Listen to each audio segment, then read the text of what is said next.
దగ్గు నుంచి ఉపశమనం కోసం పిల్లలకు టానిక్ తాగిస్తూ ఉంటారు. అదే టానిక్ ఆ చిన్నారి ప్రాణాలు తీస్తోందని వారేనాడు అనుకోలేదు. గాంబియాలో, ఇండోనేషియాలో వందలాది మంది చిన్నారులు చనిపోయినా ఇప్పటి వరకు ఆ దేశాల్లో కానీ ఆ దేశాలకు సరఫరా చేసిన కంపెనీలపైన చర్యలేవు. విచారణలు నత్తనడక నడుస్తున్నాయి. వీటి పరిస్థితే ఇలా ఉంటే ఇప్పుడు మార్కెట్లో లభించే మందుల సంగతేంటని సామాన్యులు ప్రశ్నిస్తున్నారు. ఇండోనేషియా, గాంబియా దేశాలలో కాఫ్ సిరప్ సృష్టించిన బీభత్సం అంత ఇంత కాదు.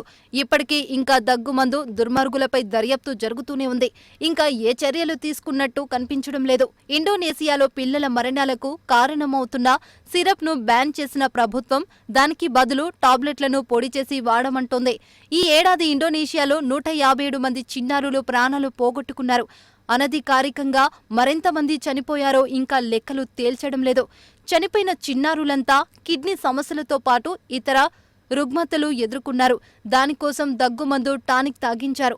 చనిపోయిన వారి వయసు 5 ఏళ్లలోపు వారే అనడం విశేషం.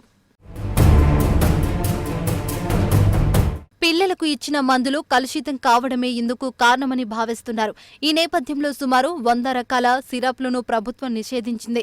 పిల్లలకు సిరప్ బదులు టాబ్లెట్లను పొడి చేసి నీళ్లలో కలిపి ఇవ్వాల్సిందిగా ఫార్మసీలు సూచిస్తున్నాయి. ఇథైలిన్ గ్లోకల్, డైఇథైలిన్ గ్లోకల్ వంటి హానికర పదార్థాలు ఆ సిరప్లో ఉన్నాయని ఇండోనేషియా ఆరోగ్య శాఖ మంత్రి బుడి సాదికిన్ చెప్తున్నారు.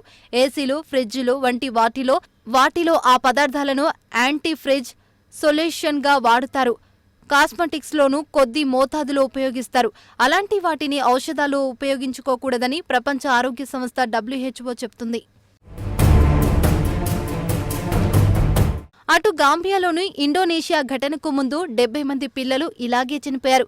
ఘటన జరిగిన కొన్ని వారాల తర్వాత ఇండోనేషియాలో కేసులు నమోదు కావడం మొదలైంది. గాంబియాలో విక్రయించిన దగ్గు సిరప్లలో మోతాదుకు మించి డైఇథైలిన్ గ్లోకల్ ఉన్నట్లు WHO తెలిపింది. వీటిని భారత్కు చెందిన సంస్థ తయారు చేసింది. అయితే గాంబియా, ఇండోనేషియా కేసుల మధ్య సంబంధం ఉందో లేదో ఇన్ని రోజులు గడుస్తున్నా ఇంకా తెలియలేదు. పిల్లలకు హాని కలిగించిన 4 రకాల సిరప్లను గాంబియాకు మాత్రమే ఎగుమతి చేశామని వాటిని తయారు చేసిన మైడెన్ ఫార్మా తెలిపింది. తమ దేశంలో ఆ మందులు లేవని ఇండోనేషియా చెప్తుంది. ఇటీవల 2 ఫార్మా కంపెనీలు తమకు ముడి సరుకుకు సరఫరా చేసే సంస్థలకు మార్చింది. దాని మీద విచారణ చేపడతామని ఇండోనేషియా ఆహార, ఔషధ నియంత్రణ సంస్థ వెల్లడించింది. ఆ ఫార్మా కంపెనీలు తయారు చేసిన ఉత్పత్తులో ఎక్కువ విషపూరితంగా ఉండి కిడ్నీలను పాడు చేసినట్లుగా సంకేతాలున్నాయి అని ఇండోనేషియా ఆహార, ఔషధ నియంత్రణ సంస్థ చీఫ్ పెన్నీ లుకిటో అన్నారు. కిడ్నీ సమస్యలు తలెత్తుతున్న పిల్లలకు చికిత్స అందించడంలో భాగంగా సింగపూర్, ఆస్ట్రేలియా దేశాల సాయాన్ని ఇండోనేషియా అడిగింది. అరుదుగా లభించే విరుగుడు మందు ఫామిఫిజోలను సరఫరా చేయాలని కోరింది. ఇలా సిరప్ తీసుకోవడం వల్ల పిల్లలు చనిపోవడం ఇండోనేషియాలో సంచలనం కలిగింది. ఔషధాల నాణ్యతను ప్రభుత్వం పట్టించుకోవడం లేదని విమర్శలు వచ్చాయి. ఔషధాల నాణ్యతను ధృవీకరించే బాధ్యత ఫార్మా కంపెనీలకే ప్రభుత్వం వదిలేసినట్లుగా జకార్తా పోస్ట్ తన సంపాదకీయంలో రాసింది. తల్లిదండ్రులు పిల్లలను పోగొట్టుకుంటూ ఉంటే మా హృదయం ద్రవించిపోతుంది. ప్రభుత్వ నిర్లక్ష్యం, పర్యవేక్షణ లేకపోవడం వల్ల ఇదంతా జరిగిందని మాకు ఇప్పుడు తెలిసింది అని ఆ పత్రిక రాసింది. గతంలో టానిక్ రుచి కాస్త తీయగా ఉండేందుకు డైఇథైలిన్ గ్లోకల్ వాడేవారు అని నేషనల్ యూనివర్సిటీ ఆఫ్ సింగపూర్లో పనిచేసే ప్రొఫెసర్ ఎరిక్ చాన్ తెలిపారు. కానీ అది ప్రమాదకరమని తెలిసి ఇప్పుడు వాడటం లేదన్నారు.